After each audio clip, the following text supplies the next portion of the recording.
Good evening, everyone. It's 6 o'clock. I'd like to go ahead and get our meeting started, if you will. This is our public meeting for Monday, November 13th, 2023. We'll open with our prayer and invocation. Commissioner Thompson, would you say a prayer for us, please? Yes, sir. Let us bow our heads. Dear Heavenly Father, we thank you for this day. We thank you for allowing us to get up in our right minds. Father, we thank you for just being so good to us. We thank you for the day that you made, not we ourselves, but you made, and we just want to thank you. We ask and pray that the meeting will go well, Father, and we just thank you. We just thank you for just being so good to us. We ask and pray all these things in your Son, Jesus Christ's name. Amen, Father. Amen. Amen. Thank you so much. If you would please stand, face the flag for a pledge of allegiance. I pledge allegiance to the flag of the United States of America and to the republic for which it stands, one nation, under God, indivisible, with liberty and justice for all. Thank you. Next item is approval of our agenda. For a motion that we approve the agenda for 11/13/23 as written. Have a motion, looking for a second. Second. Second. All those in favor of approval of the agenda by show of hands? All right. Thank you. The next item is welcome visitors. Welcome visitors. Come on, would you like to speak to us? Yes. Approach.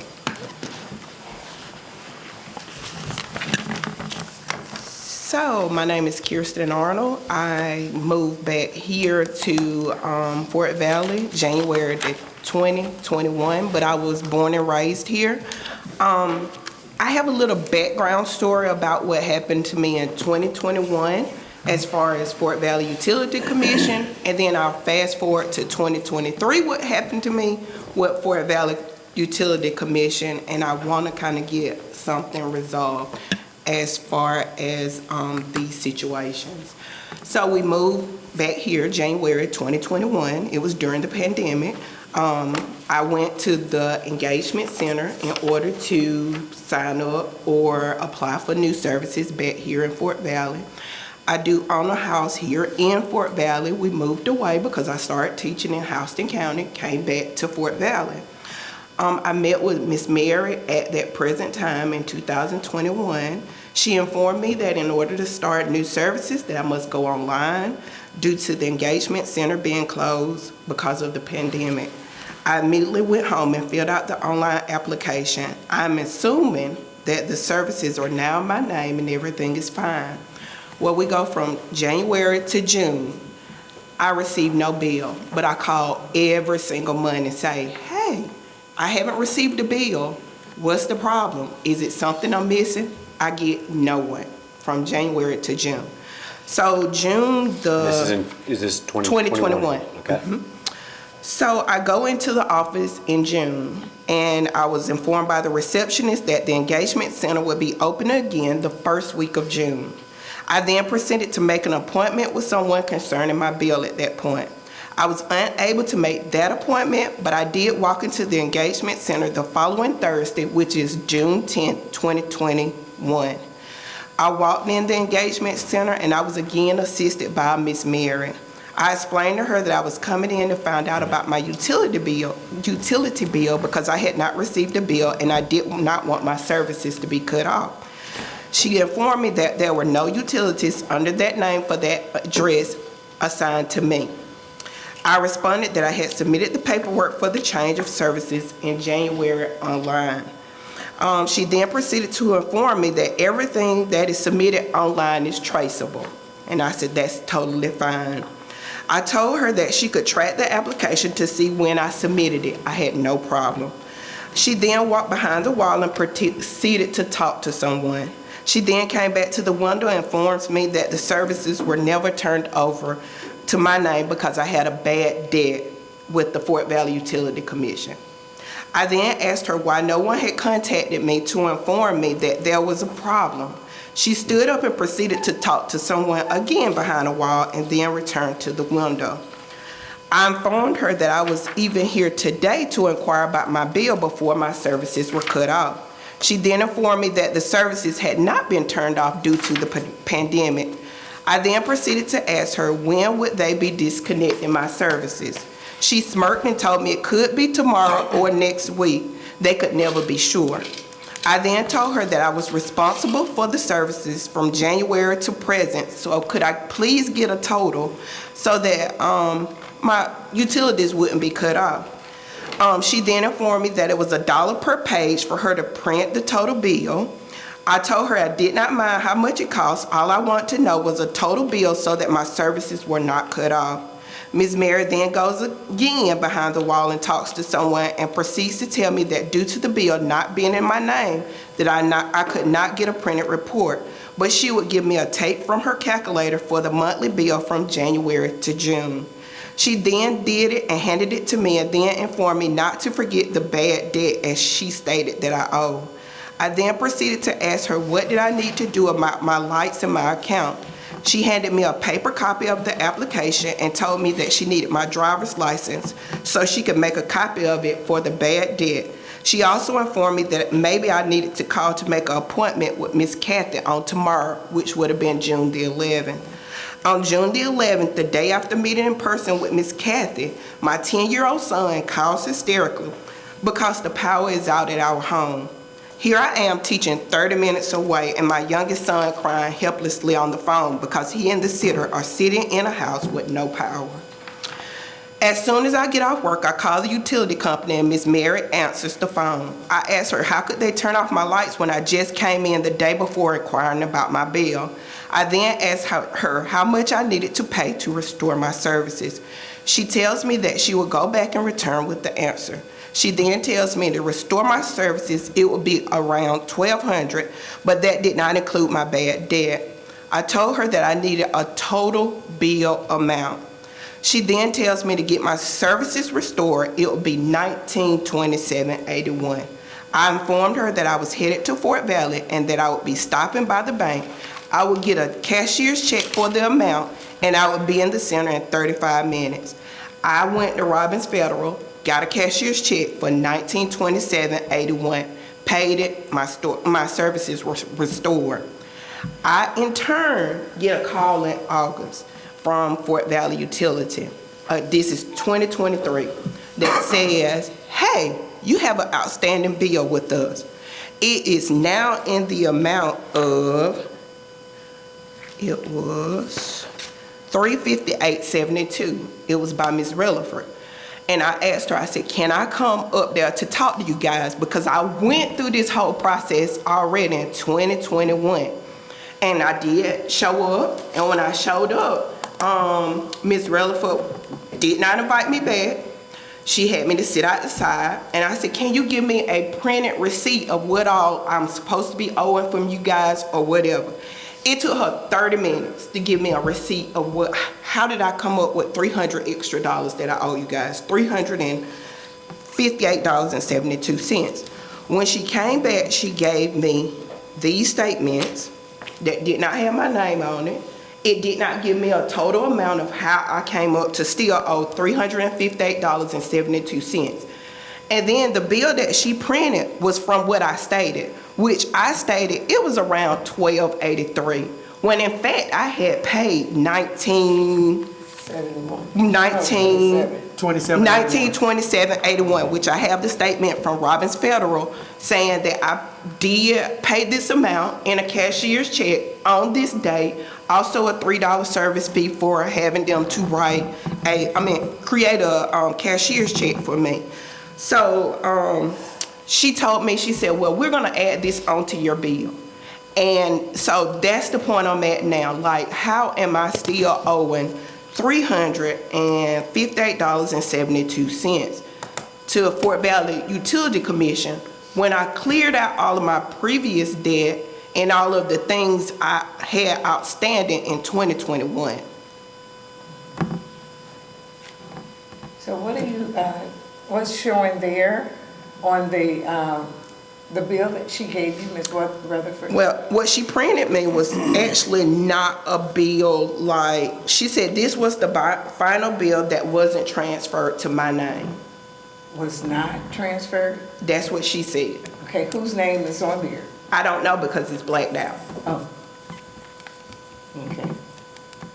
Okay, the other thing, you said there was another $358.72 that was still remaining. That was after you paid the 19, Yes, yes.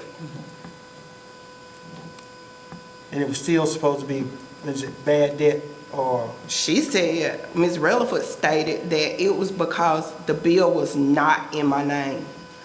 But that's what I was told previously, that the bill was not in my name. The reason why my services wasn't transferred was because I had bad debt. It was told that the reason, every time I ask, it's always, it was not in my name. Okay, so at this point, you want to know about this 358.72, where? That was what- added onto my bill. Right. That has kind of accumulated because I refused to pay it.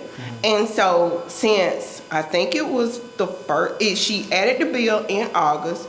So I had to end up paying it in September because that's my past due amount in order for my services not to be cut off.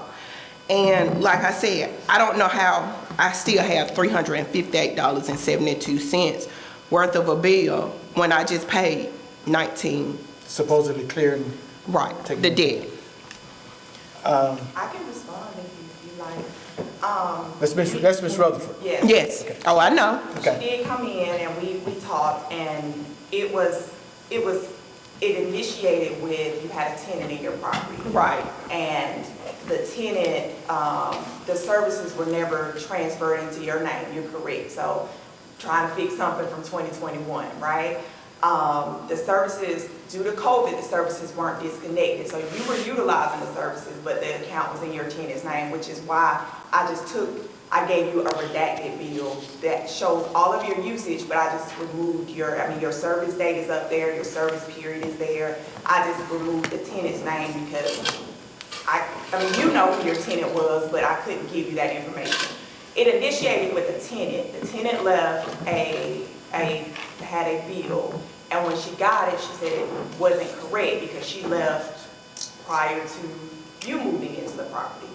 And she was correct, that bill was not hers. It was $290.90, which was transferred to your account. And what I gave you, and it did take me a while to do that because I was trying to get all the bills for you, redact the information, and give you everything so you could have the documentation of what you actually paid for prior, back in 2021.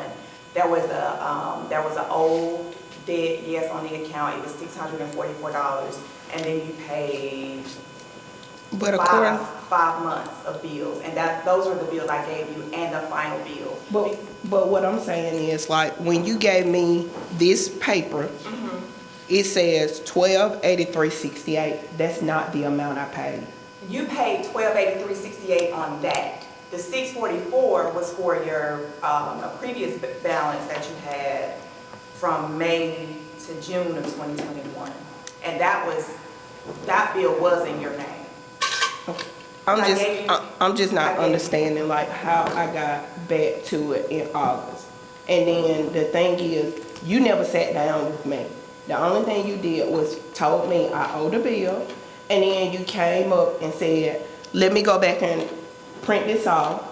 You never explained it to me. You just gave me a bill and then you added it onto my bill. We had an initial phone conversation. I never spoke with you. You called me at We work, spoke, yeah, but we then spoke. you did not go into details about how I ended up at this bill. Yes, No, ma'am. because you said you were coming to the office. But when I came, you were hostile. Like you never went. We did this same back and forth where you told me where my bill was. I asked you to give me an itemized, detailed bill so that we can see where the fallout came from. Yes, You ma'am. went behind That's what I 30. gave you. Ms. Lawrence, so you want an understanding of what that $358 constitutes? Right. It was Okay. Is there a time that, is there, $299, but I gave, no, I I understand. the bill, and I can send you a copy of it. No, I don't need it. I just think probably what you need to do is just, and y'all get together, and then, she can explain that to you. Because it's not going to be resolved tonight. Well, I mean, But so, I understand yeah. it, but I'm just saying, could we have somebody else sitting in there as well? No, I think that certainly that's something the general manager can talk with Mr. Rutherford about, but I expect that there'll be, someone will contact you about a time for you to come by, or contact you about how you want that meeting to take place. And I can be there at that meeting. Okay. So that I think that phone call can be made tomorrow, probably, Certainly. if you have make sure they have your information. Oh, they didn't have my information because she called on my cell phone at work before. Okay. Well, we'll get that together, and please let us, keep us informed of what's going on how the 35872 crawled out of the ditch and into the fields. It was $290. 290. That was the final bill. That's not what I got, but, Because what okay. happens is after the service is transferred into someone else's name, the meter had to be read, and because it was under that old account, your tenant's name, the final bill was still on her account. That's something that would have had to be done after that day. When we Because sit it down, doesn't can we have to also be- talk about the fact that when I moved from Fort Valley, I never received a deposit back as well? Oh, yeah. And where my deposit went? All things that you'll need to ask, you have your time to go ahead and ask everything about the deposit you put out initially when you came to Fort Valley. You got your own utilities and everything else that came out. It'll be your chance, your stand. Okay? All right. Anything else? That's it. Thank you so much, Mr. Thank you. Thank you. Thank you very much. All right, moving on to our next item, approval of the minutes for the public meeting of October 9th, 2023, and our work session meeting on November 6th, 2023. I'll go ahead and make the motion that we approve the minutes from both the public meeting and the work session of October 9th and November the 6th, 2023. Have a motion, looking for a second? Second. Second, all those in favor, by show of hands. All right. Next item, activity reports, financial overview.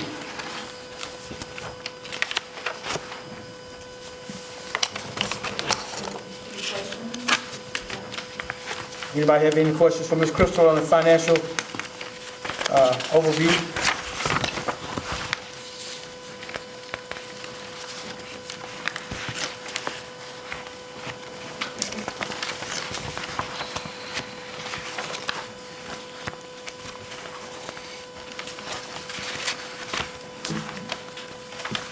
No questions or concerns? Oh, just a second. Just a minute, please.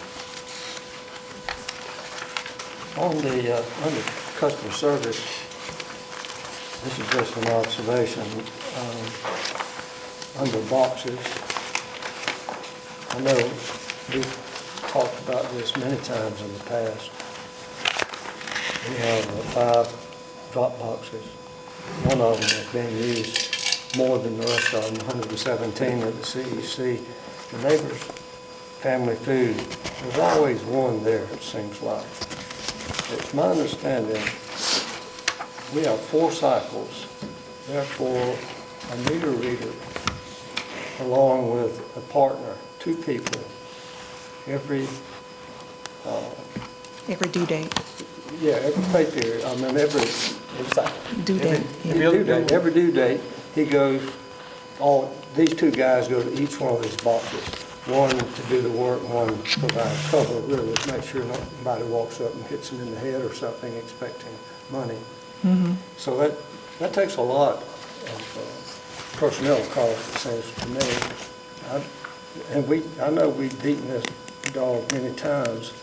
I don't know if the boxes are providing much advantage to our customers. Apparently they're not being used.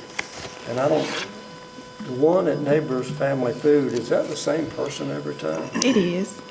Is there any way we could do a workaround here and do away with the boxes and send her bill and put a stamped envelope inside of her bill so she could send it back? We're spending a lot of personnel costs Yeah. just chasing their tails. I mean, I just threw that out as an observation, if we can somehow do a workaround for that. Apparently, the lady has, I'm assuming it's a lady, probably a senior person, doesn't have the means to come down here to pay her bill.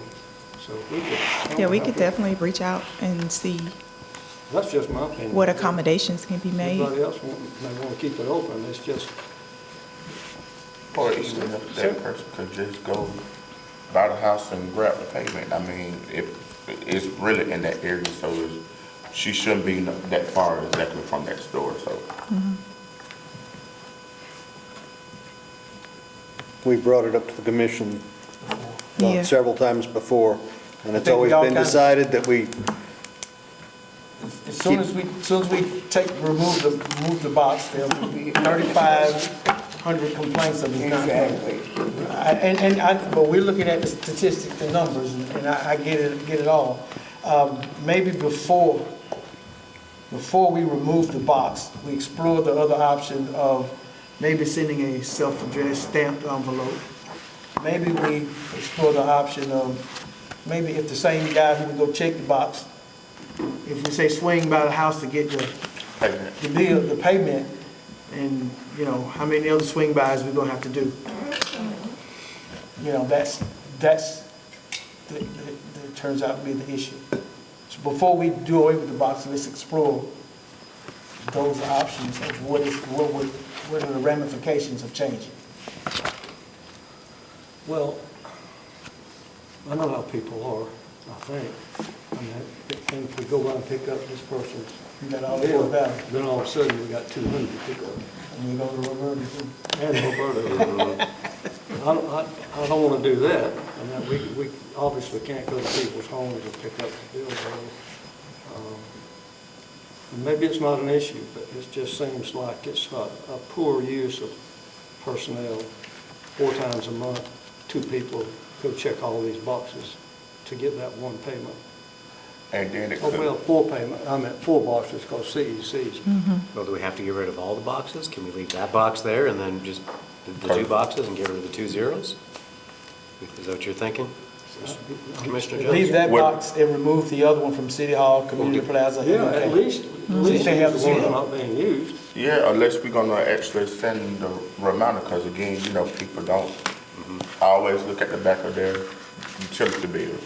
Yeah, that But person, they're on there saying that these are the drop-off locations. I guess it may need to be a friendly reminder, just to inform them first before removing. yeah, certainly, Yeah, I agree. before we remove them, like everybody was, I think we all thinking the same thing. I think, Let's give a certain amount of days, 60, 90 day well, doesn't notice or something. the back of the bill have all the drop boxes listed on it? It does, but I So mean, we you'd have to we at can least change a that. month. I mean, you'd have to go through all cycles Right. to put that. I'd say 60 to 90 days before we remove a box. Then all the cycles will have been completed. Everybody has a chance to chew on the fat. We get to see what they throw back at us, what, you know, the compliments, the comments. But we are going to leave neighborhood family food. It's only one, but it It's only is one. being used. It is used. Attorney Jones, is it feasible for us to perhaps talk with this individual and ask her what she would like to be done? And I mean, I don't know. Can we Yeah, yes, just yes, ma'am, that's express- feasible. Okay, so if that's the case, why don't we just call and let her know, you know, we're there for her, and if she wants to continue to put this money in the box, in the drop box, or whomever's doing it for her, by all means, we'll leave it there. But if it's some way that we can, of course, get that payment from her, you know, let us just, you know, try and decipher We can something. definitely reach out and see what the customer Sure. would like. Yes, ma'am. Yeah, okay. And even make sure you ask her, would you, I mean, like, we could put a self-addressed envelope inside, you know, the envelope, and we'd be more than happy to, you know, Okay. to, I mean, make all options good for her. Yes, ma'am. Zach, you have a question? I'd also suggest that maybe we put a sign on each of the drop boxes saying that we're going to Decommissioning. discontinue it. That way if someone's actually coming up to it, they see the sign. Right, right. I think, like I said, the other ones that have zero usage, you can almost start moving forward on those. That one that does have usage, that will be, if we do the last of them. The other ones don't show any usage at all. Yeah. You know, you can probably move forward a little faster on those. But with the number one, we'll leave that one in place for the neighborhood and reach out to her and see how we can help with that. Sure will. Anything else? Was this the same last month? It is. 00? It's the And month same. before that? Every Like month is that, the so- same. Yes, Yeah, ma'am. okay. So I got one more question, not Yes, sir. related to No this. problem. Hundred service orders, total of 666. That's a strange number, but of the 666, 560 of those were meters. That's like, I don't know, 85% of our service orders are related to meters. Is that because the readers are those rereads or something wrong with the meter? Why are they getting such? Those are going to be anything from connections, disconnections, cutoffs. More often than not, the metering department responds before. I mean, you're not going to need a lineman for basic stuff for electric. Yeah, we have to have someone there for gas, but other than that, metering responds more often than any other department. I just didn't know if that indicated some continuing problem with the meters. That's just a random number of No. checks. Okay, thanks.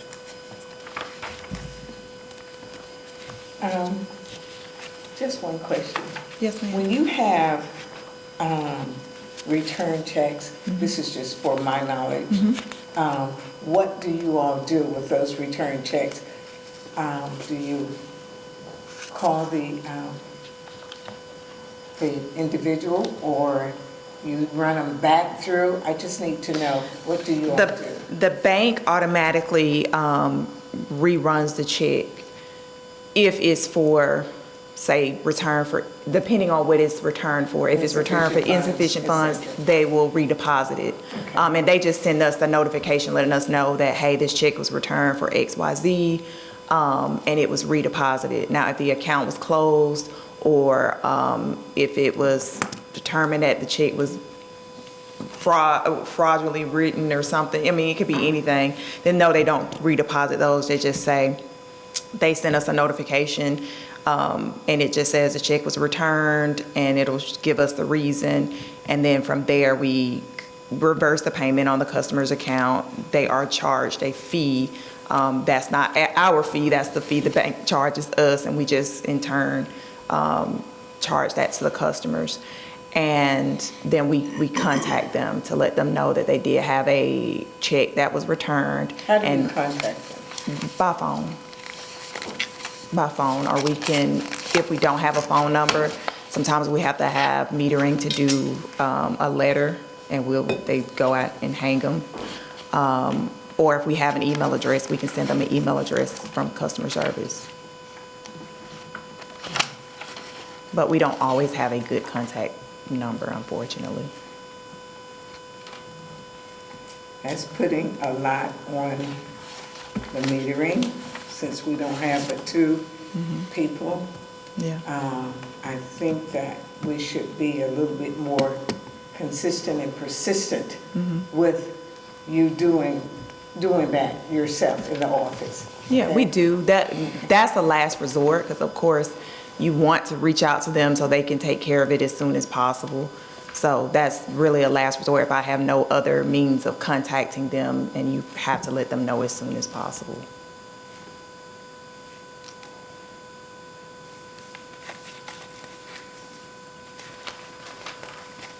Okay. Any other questions for Ms. Rister?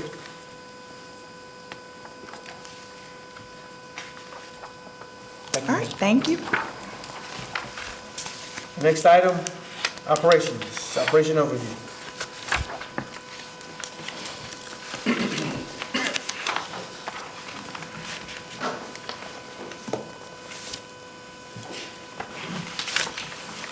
Any questions or discussions for our operations?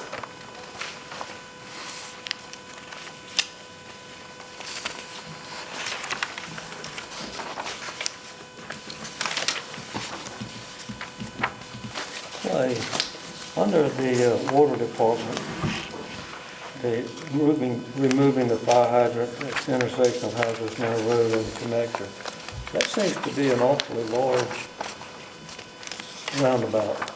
Yes. I mean, for that intersection, it seems like it's outsized. I've got nothing to do with you, I realize, but I went by It's- there today and I'm thinking, my goodness, what a roundabout. It's a good-sized roundabout. And we're going to move our water line as soon as they finish and let us get across and put in the two. Have you heard anything about any traffic light roundabout or any other kind of traffic assistance at 49 and the bypass right next to the truck stop? That intersection. They're doing a traffic study right now to put in a traffic light there. Okay, at one time that bypass was going to continue across that. Plan is still to do Still in that. the place to come out at, somewhere around Lanes. It's supposed to come out- The Lanes, Last plan, it was supposed to come out at Buckeye Road. okay. It's supposed to curve around like that and come, is. So the intersection at the truck stop, you don't know if it's going to be a light or a roundabout or A truck stop's going to be a light. a light? It's definitely going to be a light. They've already started the traffic study, and they will be putting a three-way light up there. Okay. I hope that stops the people from making a right turn and going And then down making a 100 U-turn? yards, turning into a pecan place. Yeah, everybody else does Well, too. I hate that. And they're supposed to be starting the roundabout on I-75 in Byron soon too. Well, I can't wait to see that. Yeah. All right, thanks. Any other questions for operations?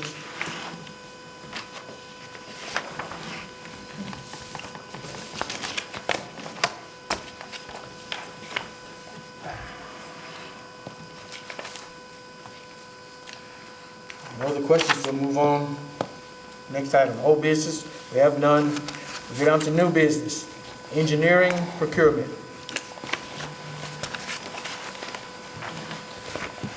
We talked about at the work session of, a committee was convened for the purpose of reviewing the request for qualifications and have been solicited by the commission. These RFQs are a required step in securing engineering services to assist the commission in any forthcoming projects utilizing federal funds.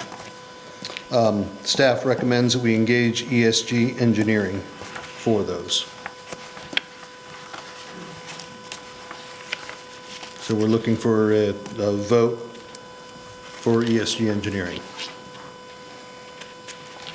So you need a vote for our engineer procuring for ESG engineering. That is correct.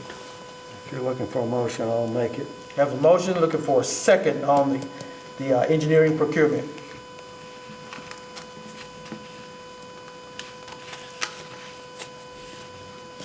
Second. Have a second. Any discussion? No discussion? All those in favor of engineering procurement, ESG, engaging ESG for engineering, by a show of hands.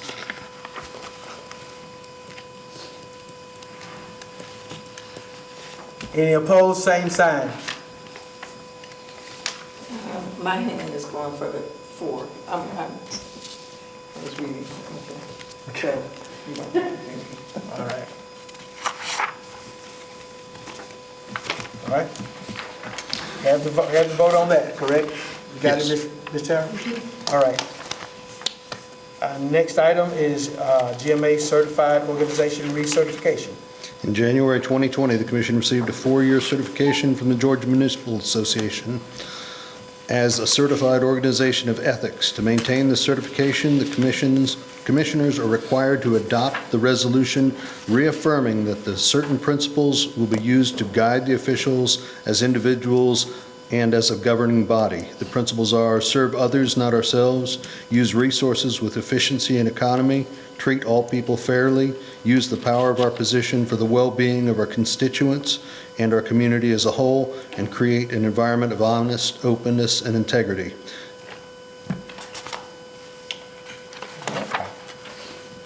We all have that? We're looking for a motion? I move that motion that we adopt this.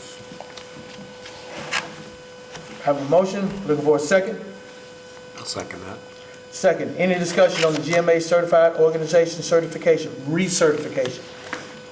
Just observation, the last bullet, create an environment, I think the certification itself says correctly that it's honesty, not just honest. Honest, openness, and integrity. Honesty. Honesty. Oh, Yeah, That's very honest the of you, Dan. resolution shows honesty. honesty. Okay. All right, any other discussion? All those in favor of this, to adopt this resolution for GMA certification, Certified Organization Certification, recertification, by show of hands, all those for? Unanimous? Thank you. I hope we all make that personal commitment. Everyone needs to sign it, right? All right. So, y'all go and sign it right. All right, next item is our enterprise. During the work session, Enterprise came in and gave commissioners and staff a detailed presentation of how we could lease our fleet with the Enterprise. We are recommending the commission proceed forward with the next steps in this by reviewing contracts, lease agreements, things of that nature, and pursuing forward if we wish to proceed with going down this option. Because we're going to vote to proceed forward with this. Any questions for Sarabi on this enterprise? During the week, I've sent several questions to Robbie, just clarifying some things, which he answered promptly to my satisfaction, so I don't have any other questions. So okay. Let's get our motion, then we go further with discussion. Okay. Looking for a motion on this enterprise. I'll make a motion. A motion, looking for a second? Second. All right, discussion. So what exactly would be the next step? Sure. Or I'm just curious. I mean, right. So Enterprise has sent over a bunch of a contract to review, maintenance agreements to review, things of that nature. So before I spend the money to our attorney for him to review it, I would. And they would make like a. Have they sent a formal quote yet? No, Okay. no formal quote, no formal bid has been presented at this time of how much it would, if we got this vehicle, these costs, everything has been an estimate so far based on our model. And that would also be the next step as well. Once the contract looks good, we would then say, okay, we're ready to say, these are the vehicles we're looking at, these are the costs involved with these vehicles, this is the time frame to receive these vehicles. Mm-hmm. So in layman terms, we give you permission to go fishing. Pretty much, yes, sir.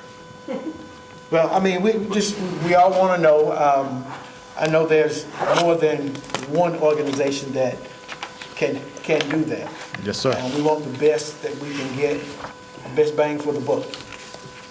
Robert, we asked you also to kind of, check with others. Yes, ma'am. Did you do that? Yes, ma'am.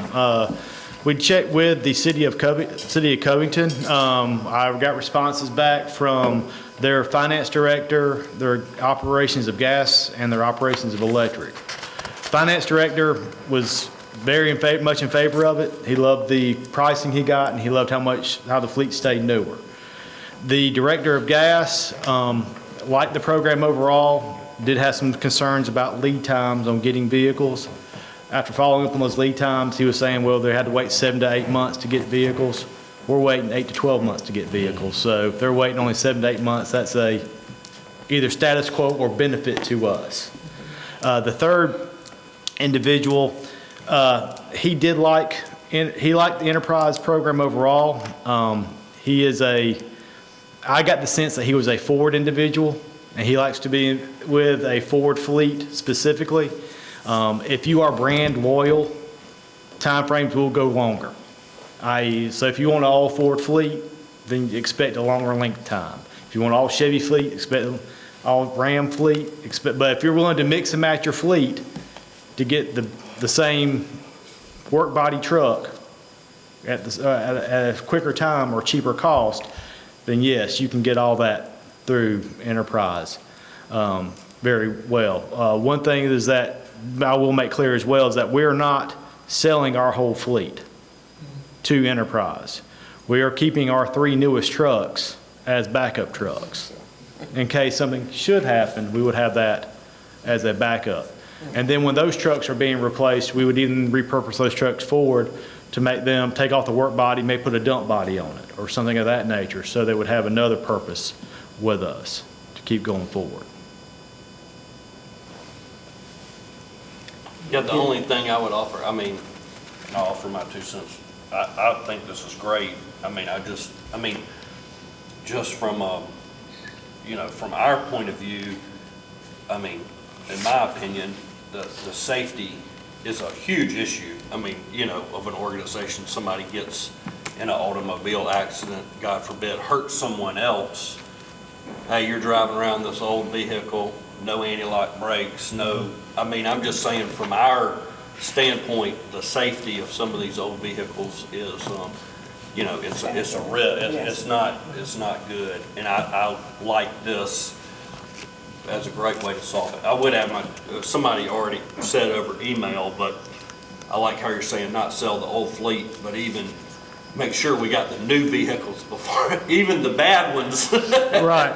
Make sure we got the bird in the hand before we turn loose of even the ones that are in the shop. We're not releasing anything until something's on the yard. Once it's on the yard, then we will see about. Yeah. One more thing, Robbie. Did we say what we were going to do as far as the maintenance? I know that at one point we were looking, the closest was DeKalb County? No, ma'am. They had, where is that? the closest one was Jeff Smith, actually, who was a part of the.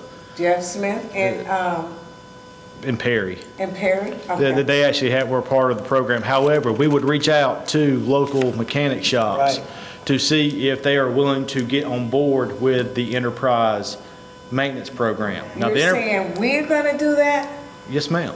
So Enterprise, they won't do that for us? They'll give us the forms to reach out to those folks. Yes, ma'am. We had the contact with Lamar's, with Jeff's here locally. We have those contacts. So we would go out there with them to say, hey, if you still like to work on our fleet, we need you to sign up with Enterprise to work on our fleet. Mm-hmm. If they don't wish to sign up or get on the program, then unfortunately, those dollars are going to have to go to somebody else. Mm-hmm. I'm not trying to, but that's going to be part of the lease agreement.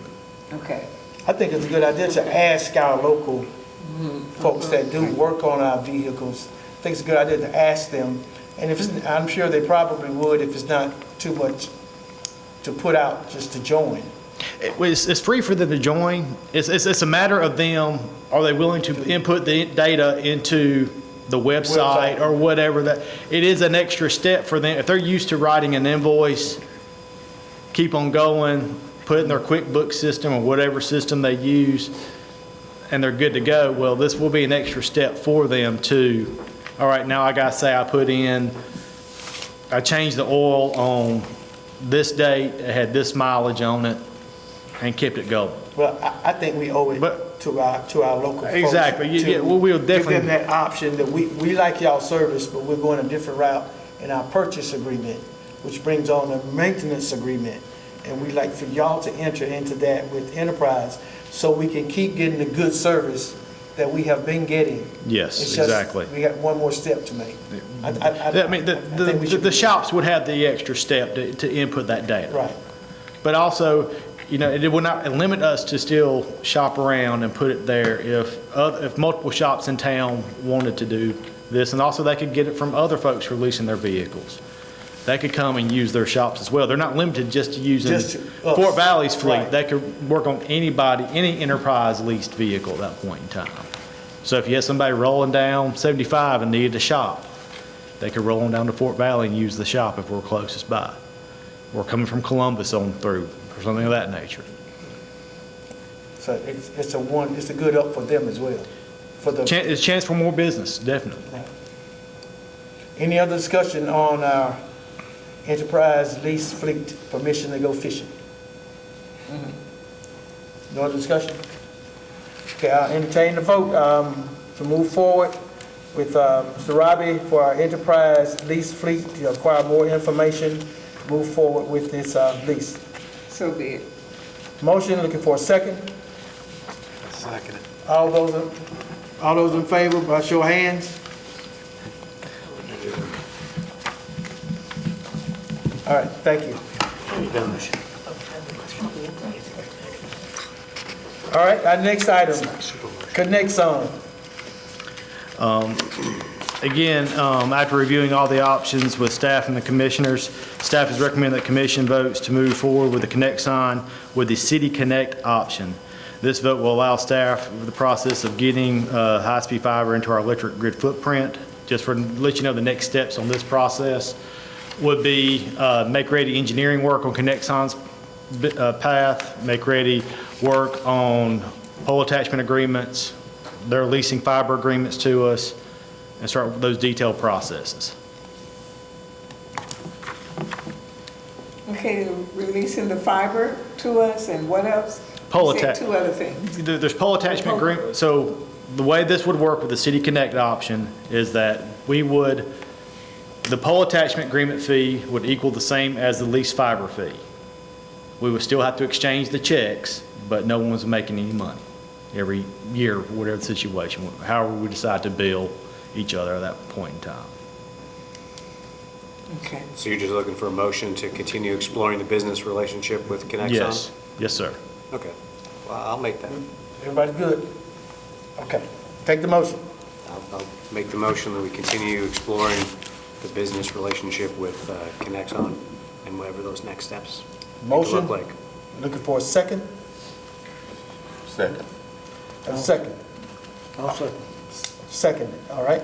All those in favor of accepting the, moving forward with Connexon City Connect? The discussion? Yeah. Okay, go ahead, discussion. Is there any downside? I mean, is there any, I'm kind of wondering what the catch is. Is there a catch to doing this? I don't think there's a catch. We're just trying to get the service to our citizens. I think to buy in, to try to be a profitable business, it costs us $4.2 million to get started. 100%, I'm totally in agreement. The with other you way guys on was that. the city, because the city connects on It's the city. City Connect, so there were two models, which was one, the Connexon Connect model, where Fort Valley would invest to own the physical fiber itself. We would then take the fiber, we would take some of the fiber, run our SCADA system with it. The other fibers we would lease out to Connexon at that point in time to connect whatever services they want to connect to within our footprint. So we would get both a lease payment from Connexon every year or monthly, how we determine, plus we would get a percentage of the gross sales. For every time they hook somebody up, we would get 10% of that sale. So if you hook up for the $99.99 service, you get $9.99 back for everyone you hook up for that price. And if it's knocked down in a storm, we put it back up. If it's knocked down in the storm, the only thing we do is we put it back up. They are still responsible for all light connectivity, i.e. if the squirrel chews through all the fibers or falls down in the storm, they're still bringing out their crews to splice it back, light it back up, and serve the customers. we're not the direct facing of this in any shape, form, or fashion, meaning that they're not going to get a bill from the Fort Valley Utility Commission for fiber service. They're getting a bill from Connexon for their fiber service. We're not the customer-facing portion of this or anything of that nature. The only thing we're doing is that we're owning the fiber when it comes down to it. So when the lease is over with and within 30 years, then we determine, do we want to release? Do we have to reinvest in another fiber network at that point in time? What is the next steps at that point in time? But hopefully I'm not having that conversation in 30 years. Now that would be the Connexon Connect model. The city model is similar to that. However, the main difference is that we do not own the physical fiber. Connexon will make the $4.2 million investment. Connexon will keep all their fibers and do whatever they want to do with those fibers. If they want to run the dark fiber to the college, for an example, they can run a dark fiber to the college. We have no control saying yay or nay on that. That is their fiber. They can do whatever they want to with it. However, but there is a pole attachment service to connect on our poles. Everybody who is on our poles besides us pays us a fee, whether it's Flint, AT&T, Hargraves, anybody else you can think of, they pay us a service for being on that pole. I'm sorry, I don't have that exact figure. I think it's around $15 a year per attachment per pole. What we would do is we would say, okay, our fee is blank to connect to all our poles. If you notice, I think it was 85% in them, if I remember correctly, in the presentation, was all aerial. 15% was underground. So those 85% of those attachments, however that number comes out to be, we would basically say, okay, our fee is $3,000. They would say, okay, your leasing fiber fee to us, back to Connexon, would be $3,000. It's a wash. We're not making any money off of them. They're not making any money off for us. But we still get the fibers to run our SCADA. And it'll allow us to have a fiber ring throughout the whole city. It's not in a particular loop or grid or anything of that nature. We can run, currently we're using cellular service to do a lot of our BC collectors. We can get rid of that. We can put a fiber collector there. So we're saving money on that part of it. Okay, I think my question about the catch is that, okay, so I get it, we're totally not going to own the fiber ourselves. I agree, it's too expensive. But, you know, is there any fine print like in this? For instance, we sign with them, it precludes us, anybody else, from offering this same service or using our poles possibly. And are they going to run service everywhere, or are they just going to run the easy service and then not do the rural parts or you see what I'm saying? Right, Like, so as part of the agreement, we would say they would have to cover our full electric footprint. okay, If they do not cover our full electric footprint, they'll be in breach of the contract. breaching contract at that point in time. As far as allowing other fiber companies on there, I there would is. assume no. No, actually, if you have a CLEC license from the FCC, we have to allow you to be on that pole. Yeah, we would not be able to have an exclusive, do anything exclusive with them in terms of limiting what companies could come in and attach to the pole to provide that service. And I don't think I understand what you're saying about the catch, but I think that the question is whether the Utility Commission wants to be more involved in providing that service as a service, and which would mean you would have to build up Zach's department in order to It's actually my telecom department.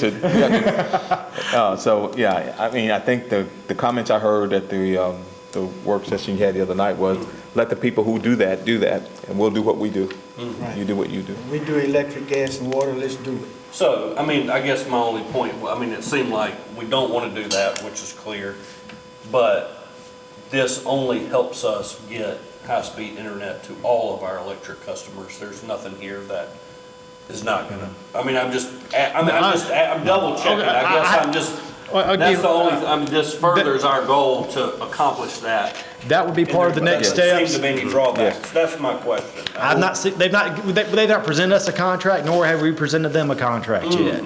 So until somebody presents us a contract, left or right on the side of it, I can't speak to, yes, but if they said, no, we're not going to run it to out Woolfolk Road for whatever reason, they just don't want to cross, or they don't want to cross a railroad crossing for whatever reason, you know, we would say, okay, no, this is not the plan we wanted to do. See, Well, right now, how much do we currently make off of our pole attachments right now? I don't have the exact figures, around $15 per pole per, I'm just saying, we have a figure that we go by every year, right? What do we use? I would have to defer back to, Is it 250,000 more, 300,000 less? no, it's nowhere near that. It's less? We got 4,000 poles, $15 per pole, right? Per pole, but not everybody's, not all utilities are attached to those No, poles. oh, I didn't know if you I didn't know you were looking for the total. I'm just saying we got 4,000. Right, well, I mean, but if we're looking for how much money we make off Right. pole attachments, it's probably less than $10,000 a year total. Robbie, this may be just a question, but I just want to know, with that, once we start, of course, with that, how will the people know that, let's just say, the fiber is not on the poles? How will that, just like, we know the lights are out, okay? We know that transformer. Yes, ma'am, well, that's the same way they do now. I mean, the customer would have to call Connexon Right. to say, hey, I have an issue with my internet's not working properly. Okay. Then Connexon would then dispatch a fiber technician to that location to see what the problem is. Okay. And they would relight that fiber at that point in time. So if the wires are off or down, we as the commission will go in. Well, if we see, Put 'em up. if a tree took down a pole, that's happened before, as a courtesy, normally we go ahead and try to raise and rehang most utilities there and let, for example, if AT&T falls down to the ground, we're not going to let AT&T stay on the ground. We'll at least raise it up and put a temporary connection hook on it and say, hey, AT&T, you failed. Okay. You need to come raise it back up. Same thing with Same Connexon. thing with Connexon. We would tell them, hey, your fiber's fallen, please pick it back, take it back to where you want to put it at. And we may it may be like the lowest rung and they want to be the highest connection point, which they have requested as being the highest connection point within 12 inches off the bottom of the neutral, which is, that's fine, we can make that happen. Okay, you haven't, gotten with them yet, right? So No, when ma'am. do you anticipate doing this? Well, like, the next steps is, we're hopefully probably will be after the holiday of Thanksgiving. I do anticipate having personal meetings, having a person here, their make-ready engineer, to come to Fort Valley, tour Fort Valley, put the boots on the ground, see what they see as far as the poles, condition of the poles, what they feel like, if we need to put any cost into this for them to assist with make-ready work on pole change-outs, if some poles need to be changed out. Are they going to cover the cost? We're going to cover the cost. All these costs are going to be discussed at that point in time. Everything is going to be discussed when you. Yes, ma'am. Okay. And then we'll go to, but some things in the meantime is that ECG handles our pole attachment agreements currently. We'll go ahead and ask ECG to, let's go and forward those pole attachment agreements to Connexon so they can review our pole attachment agreement. Is it something, that way Connexon can say, okay, we have how many poles are planning on connecting to, the 4,000 poles. We can make sure the fiber works out. How many fibers do we get back for our 4,000 connections on those poles? If it's just one, we're probably going to say, no, that's not a good deal for us.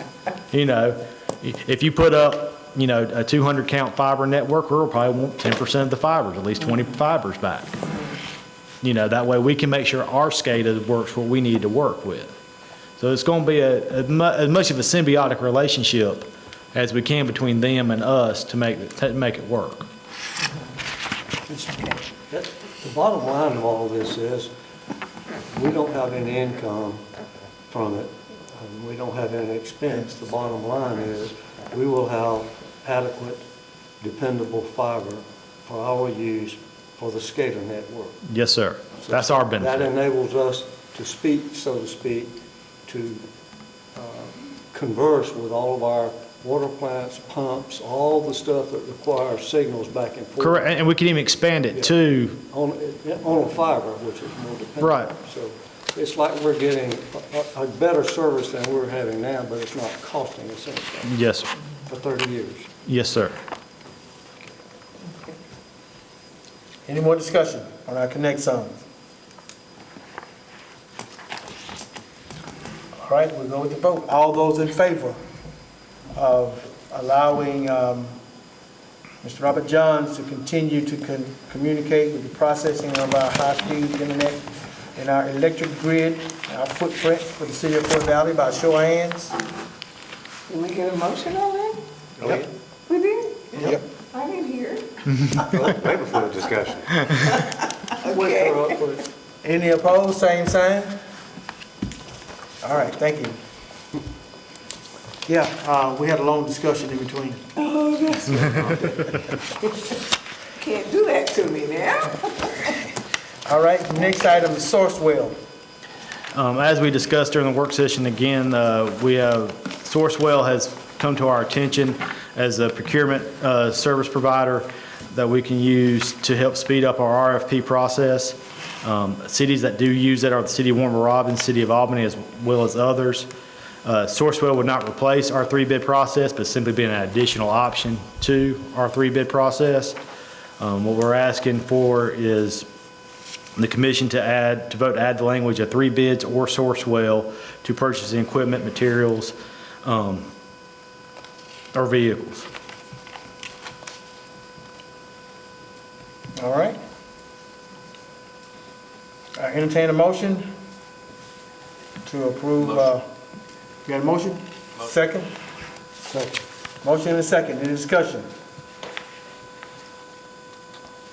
So, just for my own curiosity, so let's say, you know, we need a new, what do you use the bucket truck? So you would go, you know, possible, if you knew you had some, like, say you know you got some bucket truck, the guys you, or maybe you go on Sourcewell first.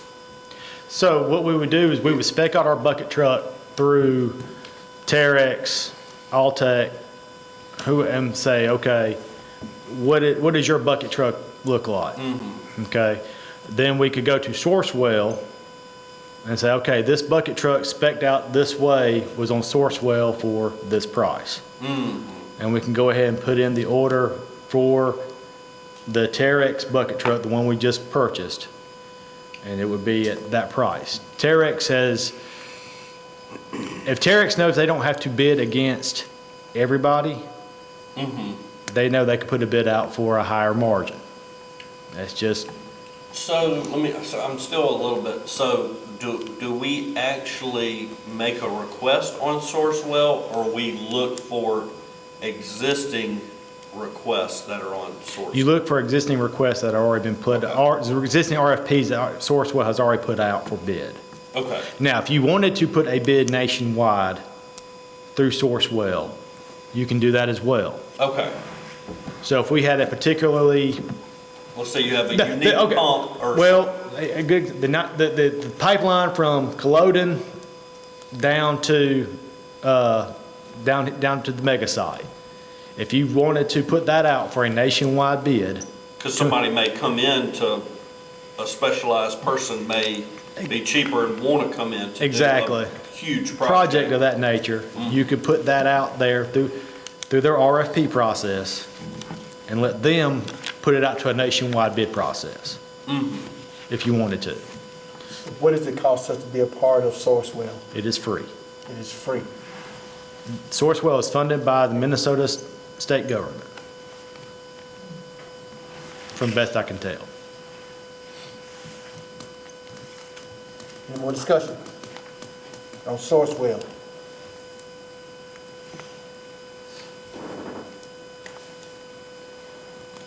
No discussion?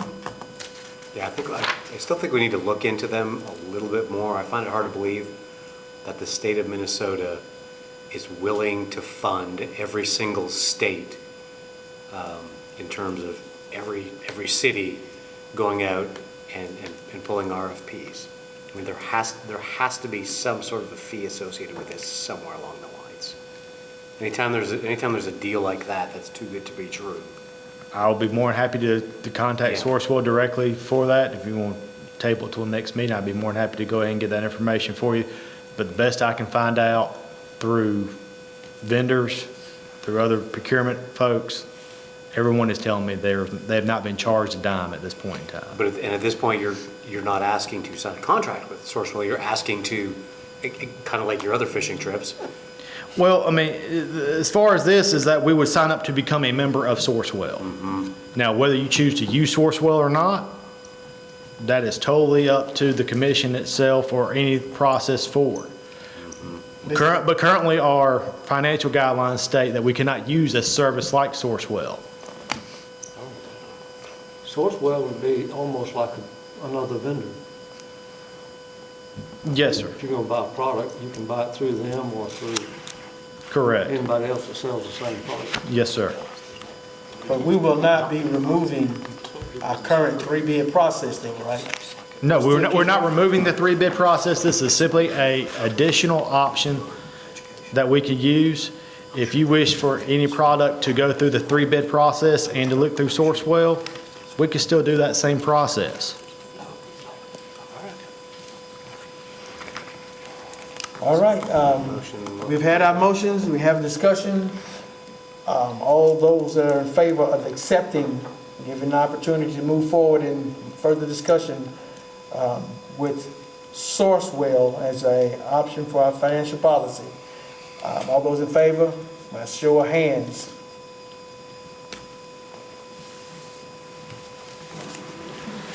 Opposed, same sign.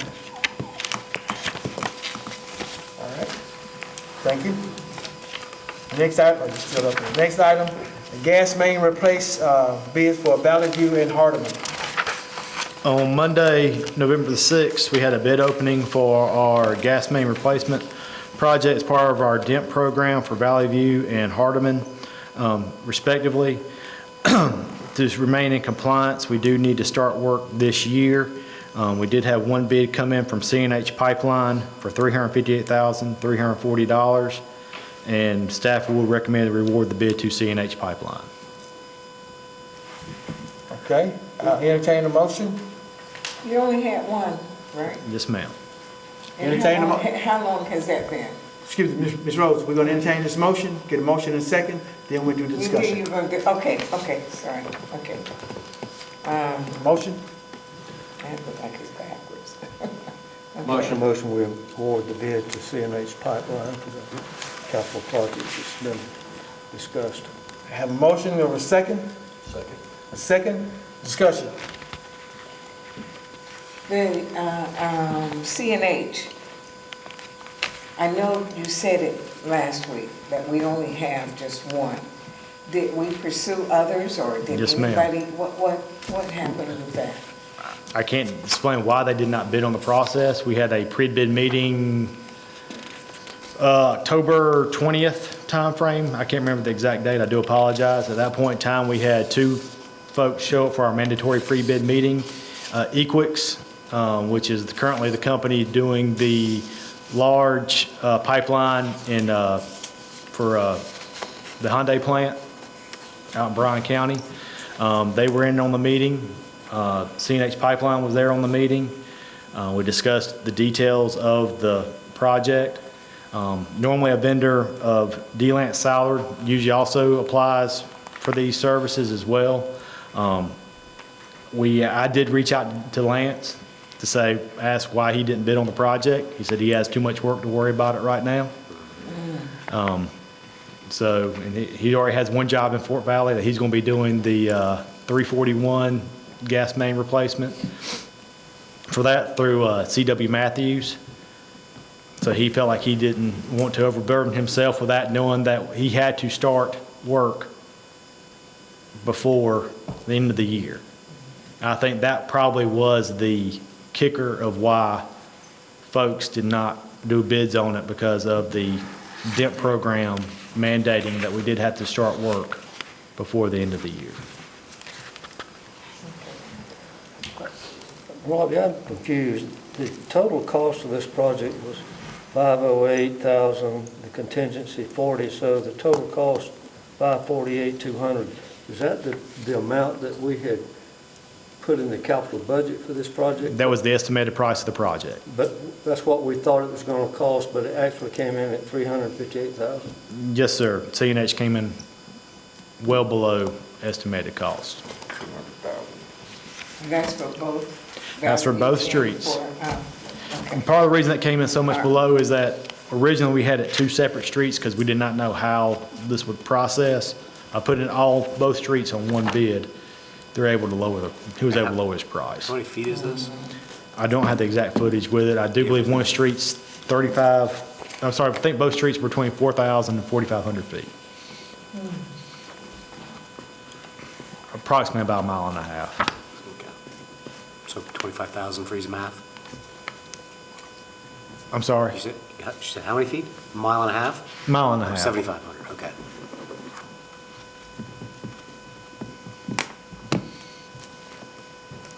Any other discussion? His price per foot was, if that's what you're looking for. Of course, that's exactly what I'm calculating. His price, I do believe it was $18.50 per foot. Okay.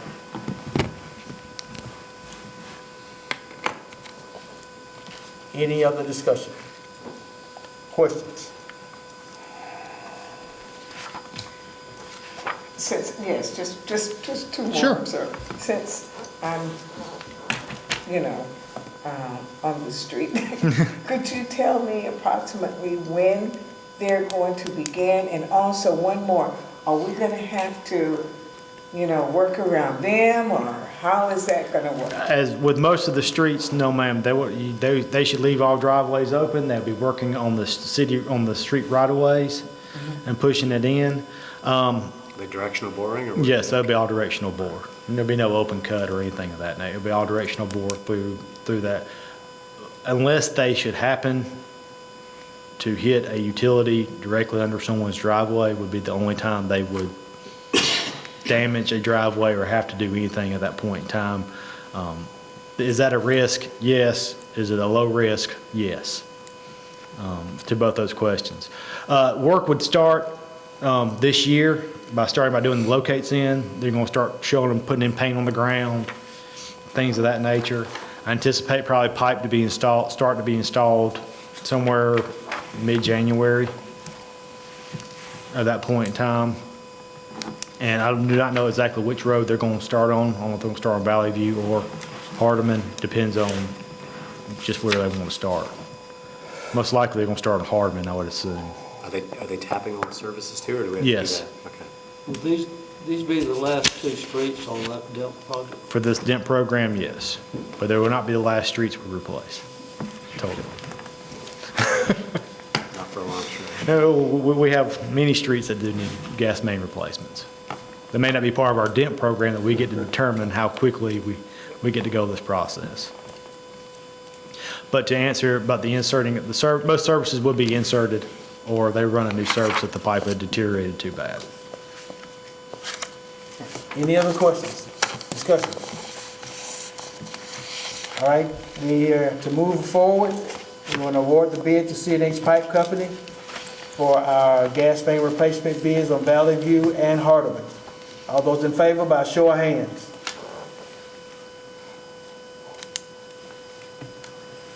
All right. Thank you very much. Just one other comment, and let you know that my favorite three-layer organization, the Public Service Commission, will be back in town tomorrow to do a drug and alcohol inspection. It should not be a lengthy inspection. It should be half a day. And then that's not necessarily gonna be my expertise. Wade gonna be here? Wade will be here. Okay.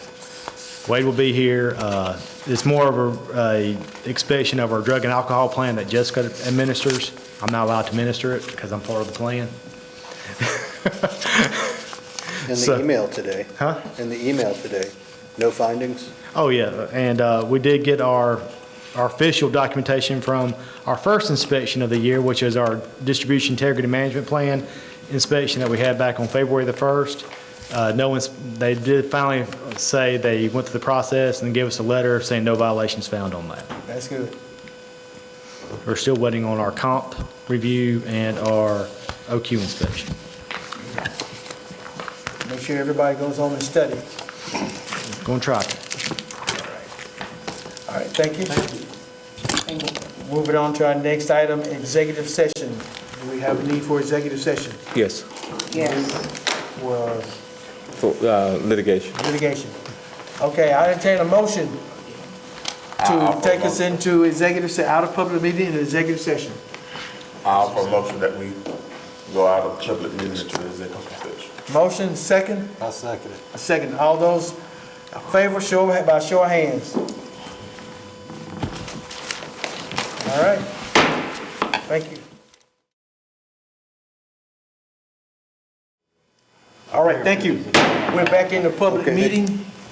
I thank everyone in the executive session. We did not have anything we need to come out and take care of any business, any votes on. Any other discussion in our meeting today? I entertain a motion to adjourn.